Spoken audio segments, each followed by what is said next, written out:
Recently, Blackmagic Design announced two new video assist models, making their popular on-camera monitor/recorder lineup more streamlined. The two new models are the Video Assist 3G 5-inch and the Video Assist 3G 7-inch, and these two models now sit alongside the 12G counterparts. So here's what you need to know.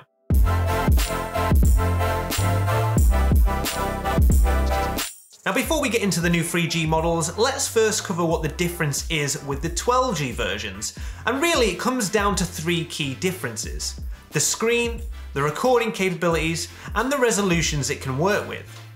Now I'm not really going to go into detail on the Video Assist 12Gs in this video because I have already done an overview video on those models. And if you want to check that out, then just click on the link that's popping up in the corner of the screen now.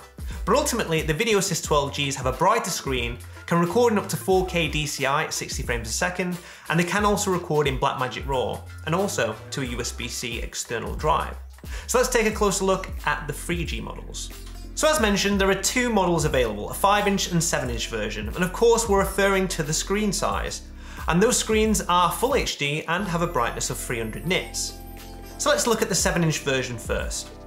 On one side we have two mini XLR audio inputs that can provide 48 volts phantom power, two 3G SDI connections, one for input and one loop out, followed by two full-size HDMI ports, again one for input and one loop out.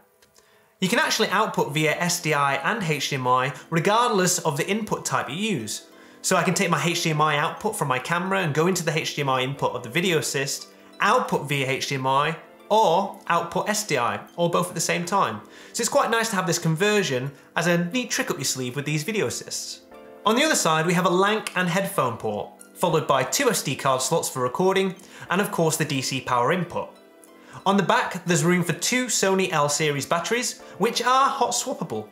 And to mount the unit, there are 6 1/4-inch 20 threads, 3 on the top and 3 on the bottom. And finally, below the screen is a built-in speaker, so you can hear your recordings on playback, or whilst you're recording should you not want to use headphones for whatever reason that may be. As the 5-inch version is smaller, it doesn't have all of those physical connections. So you do lose the XLR inputs, the LANC port, and one of the SD card slots. And to save space again, the BNC connectors for SDI are the mini type. Now much like Blackmagic's cinema cameras, the menu is incredibly easy to navigate, and in my opinion it's one of the cleanest out there. You can't really get lost in submenus upon submenus because it doesn't really work like that. Everything is accessed through the responsive touchscreen, and you do have clearly labelled sections that just have a few settings that you need to tweak within them. And it does have pretty much all of the professional video monitoring tools that you'd want at your disposal, including 3D LUT support and various waveform and scopes.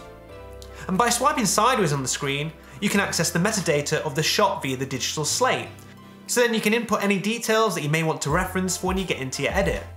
Swiping up or down clears the screen so we can see our video shot or our scope or waveform in its entirety. These compact recorders are a very cost-effective way of ensuring consistency through your video monitoring.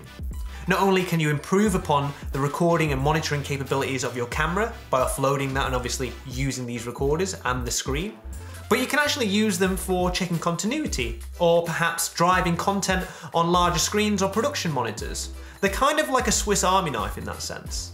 So I hope you found this video useful, guys. If you do have any questions, just pop them in the comments below and I will get back to you. And if you want to find out some more information on the new Video Assist 3G models, then do just head over to the Holden website. Thank you very much for watching.